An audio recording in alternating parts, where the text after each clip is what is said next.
Welcome to our second quarter update for our debt markets. This is something we started about 18 months ago at Greenleaf, and we were really excited to get into the market where we were loaning money to specific general partners and specifically on unique deals that we saw as an opportunistic way to generate consistent cash flow. These are deals that make monthly distributions. We're consistently sending these out on the 10th of every month. So if you participated in one of these, you frequently get checks every month. That is our goal with this.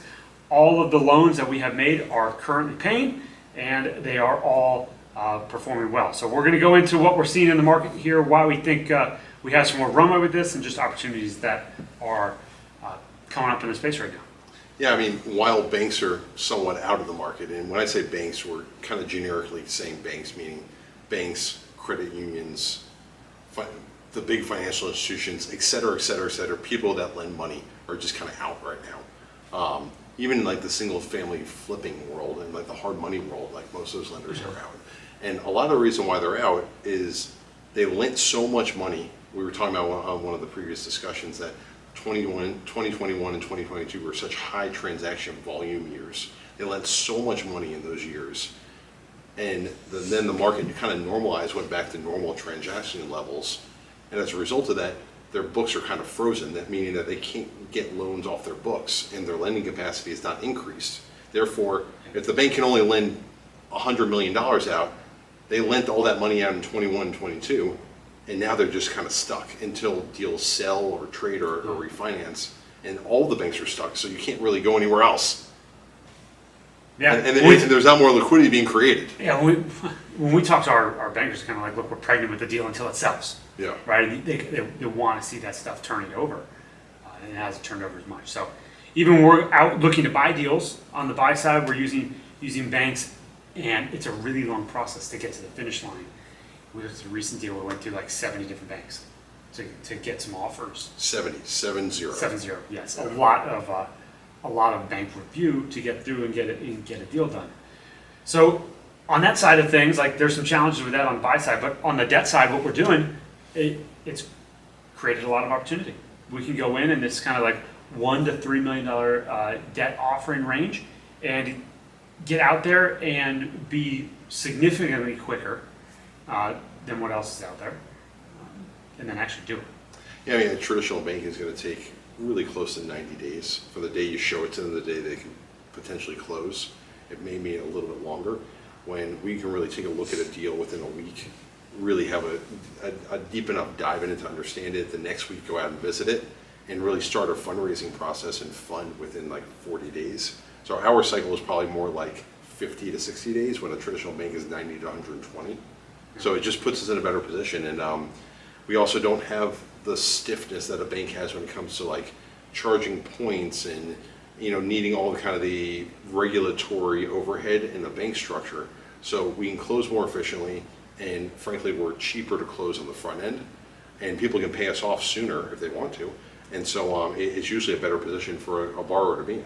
From a relationship side, we're really only doing kind of two different types of relationships. One is we know the deal really, really well, meaning that we're selling it and we've operated it for a long time, and the buyer of that deal wants us to stay in it, and we'll convert some of our equity into debt and stay in the deal, or we'll lend to them.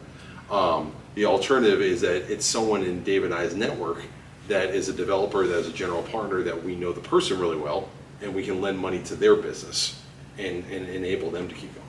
Yeah, those are the only two types of transactions we're currently doing. They're really the only two types of transactions we're looking to do in this segment of our business. So we've done 8 of these so far. They're all performing, they're all paying, and they've all made their monthly distributions. Yeah, and we had the first one coming up for its renewal. We went out to those investors. The majority of investors said they'd be happy to stay on for another year. The note's been performing well. It's been a good payer. It's a very low leverage loan. So we're renewing that loan for an additional year. And then we also have a first one that's really graduating to the next phase of development.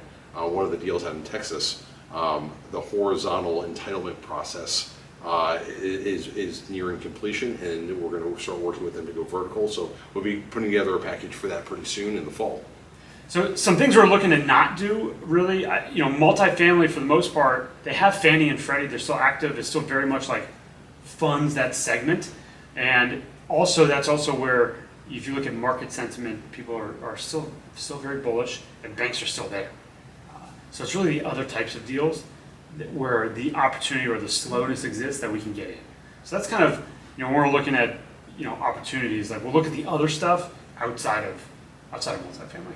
Yeah, multifamily already has such advantaged debt that the only position to come in multifamily is really behind that debt. And for the most part, most multifamily we looked at already has enough leverage on it. It doesn't need more. It doesn't need more, and if we were to come in, we would be taking the leverage from, say, 70% to 90%. And we don't think that's a good position to be in for multifamily. So we're kind of out on those Yeah. from the debt side. Yeah.